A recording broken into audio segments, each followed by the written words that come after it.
abantu tuza twibukira mu bihe byabo. Shendarake na Meshaki na Abedenego abandi bageze mu bwami ibo barivanga, baravuga ngo twebwe titwakwivanga n'iki gihe kubera ko tuzi igihe cyacu twari gitoya muri ubu bwami.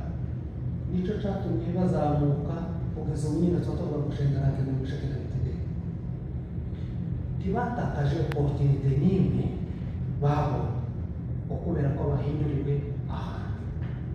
Biragatsindwa guhindura amateka yawe mu gihe cyawe, igihe kigakumira ukavuga ngo nimba nakaza nsenga ngo nageze hano ndimo mfite imodokari yanje, mfite amafaranga yanje, gusenga biraba bikeya.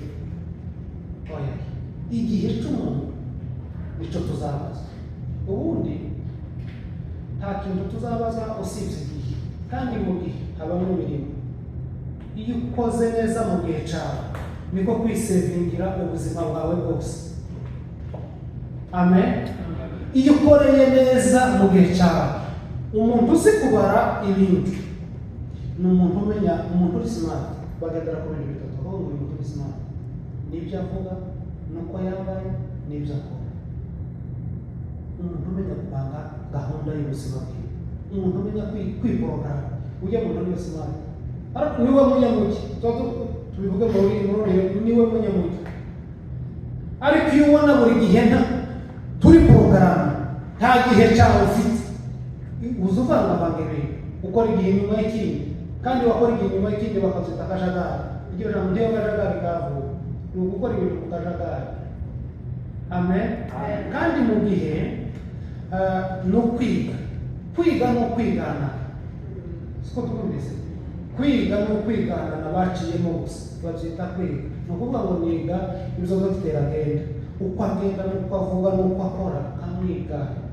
Kurya kumwigana bikaruha neza ngahinduka. Niyo Pawulo yavuze ngo mugere ikirenge mucaje, kuko naje nimwige kugera ikirenge aho ngagiteka, kuko naje hari uwo niganye. Amen. Amen.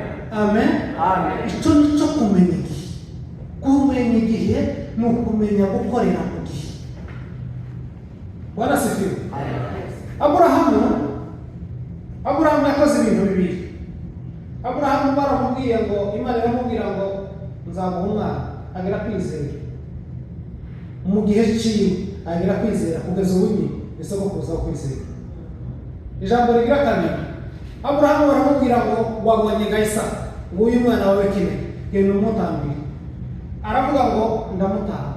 Aragenda, Imana neza ibona ko igihe cya Aburahamu atagipfushije ubusa, yemeye kuvuga ngo atanga umwana wiwe. Aburahamu yagiye gutanga umwana umwe, agarukana abana benshi, kugeza ubu nyine turabona urubyaro rwa Aburahamu. Wanasifiwe. Gukora, iyo tuje kubiba, iyo tuje gutera, dutera ku kiro. Wapi notera ibigori bingana, ariko naje gusarura sinubisarurira kuri urusha, sarura amatora. Iyo tuje gutera, duterera mu gihe kigoye, ariko iyo tuje gusarura nk'abakristo, dusarura ubugingo buhoraho. Wanasifiwe. Iyo tuje gutera, iyo tuje gukora, nta gihe tuzabona muri nosi ngo tube freedom. Reka ubu mudagomba ngo twabaye freedom, ahubwo niho tutari freedom. Ntabwo Pawulo yaravuze ngo simbukira umwanya ngo nigenge. Wanasifiwe. Ubundi tuba free, ntituba free kubera ko iyi si ntabwo izaturekura ngo iduhe liberté yo kuvuga ngo dukorere Imana, tuvuge ngo iki kintu nicyo gukorera Imana. Dukora muri uyu mubiri, tubibira muri uyu mubiri, ariko tukazasarura ubugingo buhoraho. Wanasifiwe. Dukora bigoye.